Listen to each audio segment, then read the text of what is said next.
The much-awaited talks between Ukraine and Russia have started at the Belarusian border.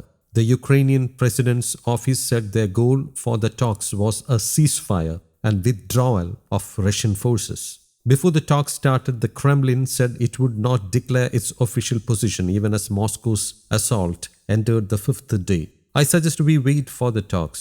I would not declare any negotiating positions," Kremlin spokesman Dmitry Peskov told reporters. Ukraine agreed to the talks around the same time as Russian President Vladimir Putin ordered defense chiefs to put nuclear deterrence forces on high alert. The US but censured him, saying that he was manufacturing threats that didn't exist as his invasion of Ukraine had been halted. The talks are being held at Ukraine's border with Belarus near the Chernobyl exclusion zone after a call between President Volodymyr Zelensky and Belarus leader Alexander Lukashenko. Ukraine had earlier rejected the proposal for the talk in Belarus, where Russian troops were stationed before the invasion. Meanwhile, the United Nations Security Council will hold a rare emergency special session of the General Assembly on Monday to discuss Russia's attack on Ukraine. India had earlier abstained from the procedural vote but welcomed the talks between Moscow and Kyiv.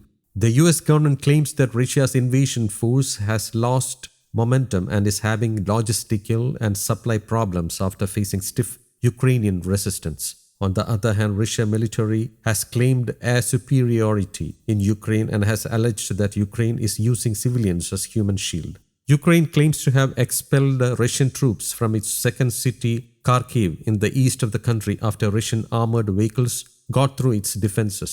The country says it is holding the line around capital Kyiv. Ukrainian military said Monday that Russian troops had slowed down the pace of the offensive. The UN Refugee Agency has said tens of thousands are fleeing the fighting, and the total count of people who have crossed over into Poland reaches 400,000.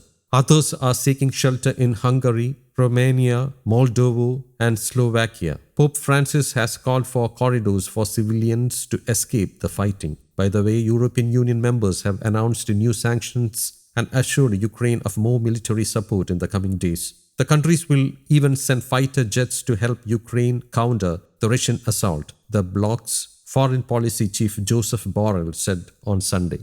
As the worldwide protest against the invasion grows, Google has followed Facebook in preventing Russian state media from making money on its platforms. News Desk, Kaumudi Global.